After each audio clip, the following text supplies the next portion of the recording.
welcome back to Kindercrafty. Today I'm going to share with you how I use reading props to help motivate kids to practice reading. So you all know that I probably have lots of teaching tools, lots of tricks that I used in the classroom. But in today's video, I'm addressing you moms out there that want to teach your kids reading at home.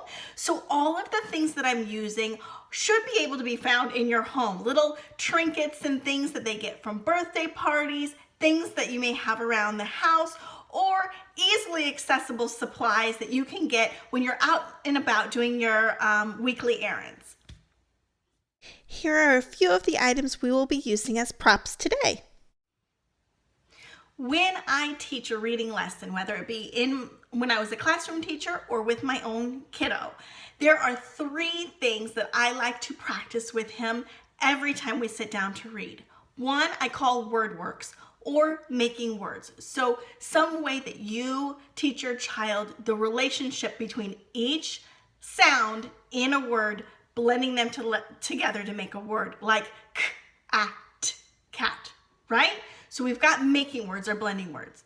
Then we have just memorization, sight word memorization. In today's video, you're gonna see that my little boy is working on could, would, and should. These are words that you just have to memorize, you can't sound out. And it can be kind of boring to do rote memorization. The third thing that I always do when I teach a reading lesson is actually practice reading from a book.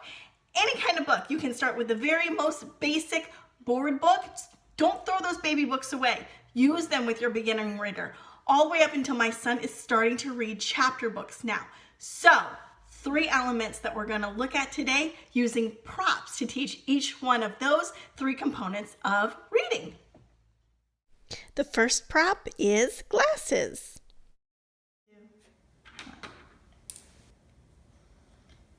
I like that prop. Those were some of Mommy's sunglasses that I popped out the lenses. You like them? You look smart. Yeah. Okay, your first blend today is crab.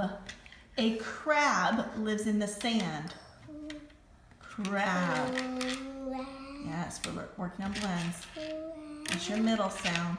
Mm-hmm. Crab. Excellent. Can you sound it out and read me the word? Crab. Crab. Good job. Prop number 2 are these fun little wiggly eye rings I call peepers. Show us how to put them on. And Beep, beep, beep. You got little peepers on it. Okay, now your blend is star. Star. Do the word star. It's a tricky one. Star. You're missing a vowel in the middle. What do you think would be? Pick one from the middle cup. Those are your vowels. So isn't an R? That's your ending sound. What vowel do you think could be in the middle of star? A? Yes, you find your A. Now your ending sounds are in the last. You did. Oops, is that an R? Nope, that's a Y. This is an R. There should be an R in that last cup too. Is there an R in there? Yeah. Good job. That's your ending sound. Good. Okay. Now have Mr. Peepers read the word star. Star. And say it again. Star. How many syllables does star have? One. One, because he only opens his mouth one time, right? Oh. Star. Good job. Okay, now we're going to use that pencil with the cute eraser on the end to point to the sight word that Mommy is going to tell you, okay? Okay. So pick it up and hold it so that, no, hold it the other way, so that your little tiger can point to the words. Okay. Are you ready to listen? Mm-hmm. Your first word is could. Could. Very good. The next word is would. Can you point to the last word and read it to me? Should. Good job. The next prop is using a magnifying glass. Start. Okay, now you're going to use the magnifying glass to find some words that are hidden in your book. So open to a page, any page that you like. Oh. Open to a page. Mommy's going to find a word on that page, and then you're going to use your magnifying glass like a detective to find it. Okay, search and find the word dump. In Dump. this page. Use your magnifying glass to really get in there, detective. Where's the word dump? Right here. Nope. Dump. There it is. Did you see it? If you hold it like this, you can see it really big. Let's show the camera. Really big. Dump. Good job. Okay. He's going to be using one of these sponge paintbrushes to underline the words. Instead of using his finger, he's going to use this prop. So, go up to the top of the page, honey.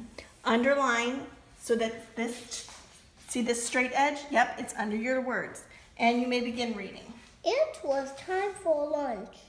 Buzz gave Fly Guy something to eat. And lastly, my favorite prop is a whisper phone. Okay, now for this one, he's going to use what I call a whisper phone. You can buy them already made. When I made these, it was the year 2000, so that's like 17 years ago, and whisper phones were not commercially made. So I had PVC pipe cut to fit, and then these little things, I don't know what they're called. If any of you moms are really handy out there, you may know. You can find them in the plumbing section. And I just popped them on, you know. Oh, they've been glued. Oh no, this one comes off, right? So they're just old. This is a great tool if you want your child to read quietly, because it's literally all they need to do is whisper. It's called a whisper phone for a reason. This is also a great tool to use for any kids that may be having difficulties with speech articulation, so that they can hear themselves say it correctly. Or you can turn it like this, have your child put their ear up to one side and you put your mouth to this side, say the word correctly, they hear it correctly, and then they repeat it, okay? Now I'm gonna have you whisper read one page in your chapter book, okay? So find a page in your chapter book that you would like to read. Okay, now begin whispering your words and read the story to yourself. Keep your triangle. Whisper. Keep your triangle.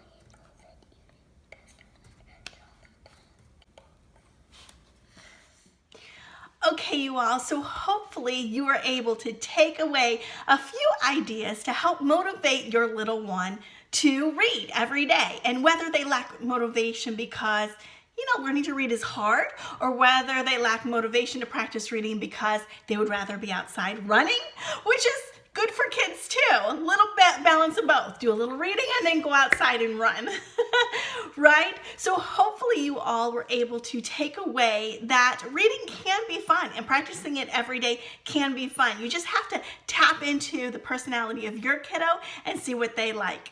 All right, you all, thanks for watching, and we'll see you next time. Bye-bye.